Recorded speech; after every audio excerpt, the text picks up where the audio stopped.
So we have picking out a new puppy here. The quote from Gregor Mendel is, "My scientific studies have afforded me great gratification. I'm convinced that it will not be long before the whole world acknowledges the results of my work." A little bold, but when you're right, you're right. So our learning goals are to understand the influence of Gregor Mendel's experiments, describe inheritance using the proper vocabulary, distinguish between dominant and recessive, homozygous, and heterozygous. So we've already talked about DNA in terms of a biomolecule that encodes all the information in our cells, how DNA is packaged up as chromosomes, and that chromosomes are what's transferred in the processes of mitosis, meiosis, and fertilization. That's what's carrying all of our genetic material, and that's where traits are going from one to another. So whenever we're looking at the lab, we were looking at our puppies, we realized that some traits are passed down from parent to child, but not all. And seeing a parent's traits can be a reasonable but imperfect way to predict a child's traits. Some traits are more likely to inherit than others. Whenever you look at enough examples, you see different degrees of consistency. Some things show up a lot, some things show up sometimes but not others, some things almost never show up. But just looking at them physically doesn't give us a very good level of prediction of what will happen in the young. So in the early 1800s, Gregor Mendel became a friar because at that point in time, education wasn't widely available to everyone. But friars were places where learning could take place. So he ended up with this title, the father of modern genetics, because during his tenure, he spent a lot of time not just doing experiments, but keeping data and analyzing that data. It took a long time, but he became famous posthumously, meaning after he died, when his work was later recognized in the 1900s. So genetics is the name of this branch of biology. Biology is a large subject that has lots of small subjects in it, and one of those branches is genetics. And it's all about heredity. Heredity meaning how we get the traits that we have and how they come from our parents and the people that come before us. When we're talking about traits that we're inheriting, those are just all the different characteristics. Our height, our muscular structure, the color of our eyes, how our organs do what they do, all of those things. So data collection was a really important part about this because we needed to have organized information that we could look at over time so that we could draw the conclusions from it. So first, Mendel recognizes that there's a diversity among the plants, meaning that whenever you look at a large population of them, they don't all look the same. There's variation. Some of them have different kinds of seed shape, seed color. The seed coats are different. The shape of the pod, the color of the pod, the way the flowers are growing on the plant, whether they're short or long. All these different things made each different pea plant unique. So there obviously were more than just these 7, but these were the ones that he's collected the data about and studied. So when he goes and looks through all the plants that are growing, and he looks at one set of plants to another set of plants, he started to notice some patterns. This is the beginning of the need for experimentation. So he was looking at one garden that had only green pea pods, and when they produced seeds and he grew new peas from the seeds from the green pea pods, they always grew new green pods. And then another one where there were yellow pea pods. And in that garden, when he took seeds from the yellow pea pods, they produced seeds that always grew plants with yellow pea pods. That was pretty normal. But what was weird was he took one of the green plants and one of the yellow plants and let them breed together. The pollen from one mixed the flower in another, and he got seeds that were produced from those two plants. But all of the seeds that came out, even though it came from a green and a yellow breeding together, they always come out green, and there was never a yellow. So the green pod was true breeding. True breeding means that it always bred out green. The yellow pod was true breeding, meaning it always bred out yellow. But together, the F1 generation, the daughter generation, and get all green. Now, if you took two of those green pods that grew from the green parent and yellow parent, two of the pods from the F1 generation, and you bred those together, it was pretty consistent that for every 3 green plants, you would get 1 yellow plant. We could also say it's 75% green, 25% yellow. And, if you grew a whole bunch of plants like that and you went and counted up, it was this ratio, this 3-to-1 ratio that kept coming out again and again. And whenever he looked at all 7 traits, he noticed a pattern like that as well. If you look there in the data table, this is one of the data tables from that Mendel collected. You can look at some of the numbers are very large. For example, let's just look at that first row, the form of the seed. He crossed one that was a plant that had round seeds versus a plant that had wrinkled seeds. And in the first generation, they all came out round. But then when he crossed round with round from the F1 generation, in the F2 generation, we got some round, some wrinkled. And look how many plants he studied. 5,474 of them came out round, and 1,850 of them came out wrinkled. Having that large of a sample size of information really gives us a lot of confidence in his results. And you can see 5,474 is about 3 times as large as 1,850. That's that 3-to-1 ratio. This tells us that he was onto something, that this pattern is coming up. So we need to define a couple words here: gene and allele. So we all have different genes. A gene is just part of the DNA, because we know that DNA codes for all of our traits. So if we look at how much DNA you need to describe one trait, like the shape of an earlobe, that section of DNA, whether it's a couple hundred bases or a couple thousand or a couple million, however long that string of bases is, the string of bases that codes for one gene is called, for one trait is a gene. Now, alleles are different types of that gene.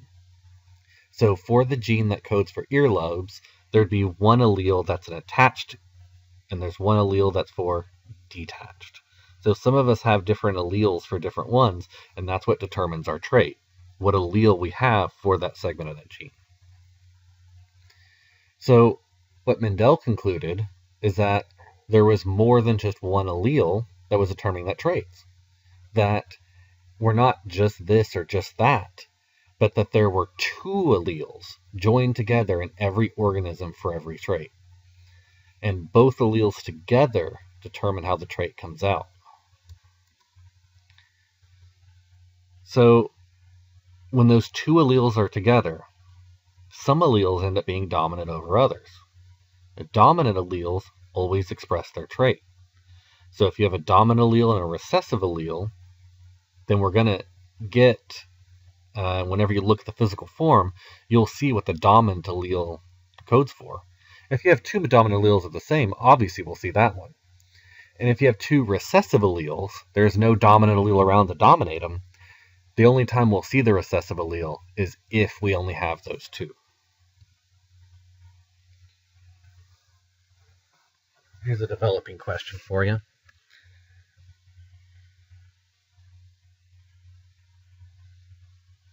So we might talk about here how in their DNA, the DNA codes for all of their different characteristics. And whenever we look at them, you can describe some of their traits, whether they had the trait for this kind of pattern or coloring, or the trait for this ear shape, or the trait for the size of their snout. And then we could talk about what alleles the parents might have had, whether they're dominant or recessive, and how that comes out in the child. And that segment of the DNA, that gene, is what we're looking at. So in the experiment, which allele that coded for the pea pod color gene was dominant, which allele was recessive? I'll let you pause here and think about this. So if when we took the true breeding greens, you across the green garden always got green plants, and you took the yellow plant from the garden that always got yellow plants. When you crossed them together, all of the F1 generation came out green. That means that F1 generation got one allele from the green plant and one allele from the yellow. Well, when you have one green and one yellow allele, but your trait ends up looking like green, the green is dominating over the recessive yellow. So we have some shorthand to write like this. We don't want to always write everything out in long sentences. So whenever we write, we give the dominant alleles a capital letter and the recessive alleles a lowercase letter. So those green pea pods the ones that were true breeding from the first green garden that always got green plants, they must have had both capital G's, both dominant traits. We know that because if they're true breeding, that means there are no recessive ones anywhere, because yellow never showed up in the true breeding green garden. In the yellow garden that was true breeding, they must have had two recessive traits, because if there is even one green allele in there, they would have showed up green. So the fact that they were yellow, we knew that they had both lowercase g's. So whenever we describe which alleles you have, we call that your genotype. So the genotype of the green pea from the green garden was capital G, capital G. The phenotype refers to how the trait comes out to that. So the phenotype was the green color. Now, the genotype and the phenotype can be very similar, but they tell us different information. Genotype is what is the code, and phenotype is what did that produce. So here's a proficient level question. Think about what is the phenotype of this pea pod, what is the genotype. Think about the difference in those phrases. I'll let you pause and think.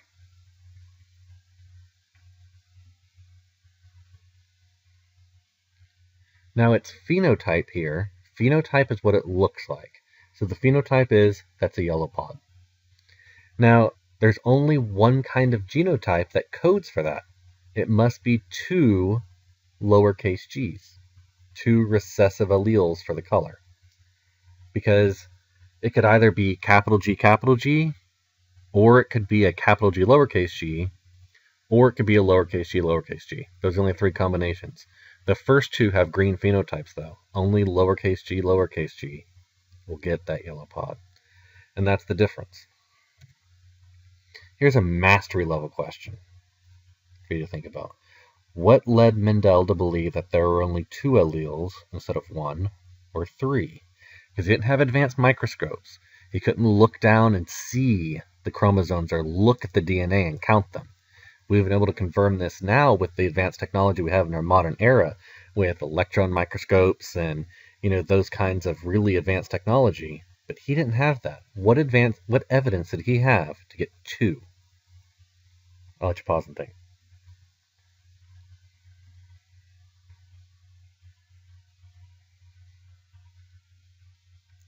Okay, the evidence, it was in those ratios. That 3-to-1 ratio whenever he bred the F2 generation, that comes from 2 times 2. If there would be only one allele, then you wouldn't get any of those ratios at all. You'd always get the same as the parent. And if there were 3, well, then you get an even wider variety of different combinations coming out. You get a much more complex ratio. That 3-to-1 ratio, that shows us 4 options, which it comes from 2 squared. So homozygous is the phrase we use whenever your alleles match. You're either capital G, or your lowercase g, meaning that if two homozygous parents breed and they have the same trait, you're going to see the same thing in the young. The opposite of this would be heterozygous. Heterozygous means that you could get either You could get either one. So it'd be a capital G and a lowercase g. So the F1 generation in Mendel's experiment was heterozygous.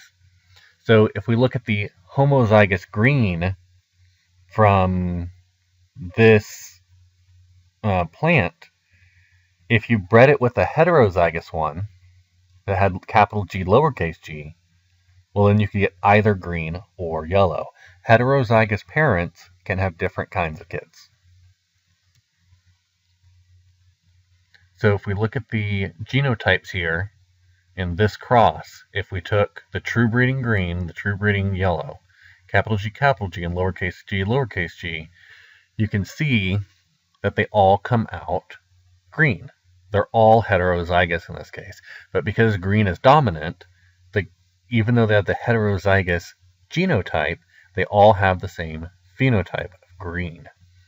If you look at the bottom here, whenever we took seeds from the F1 generation and we crossed to the two heterozygous green plants, then we got that 3-to-1 ratio of green to yellow.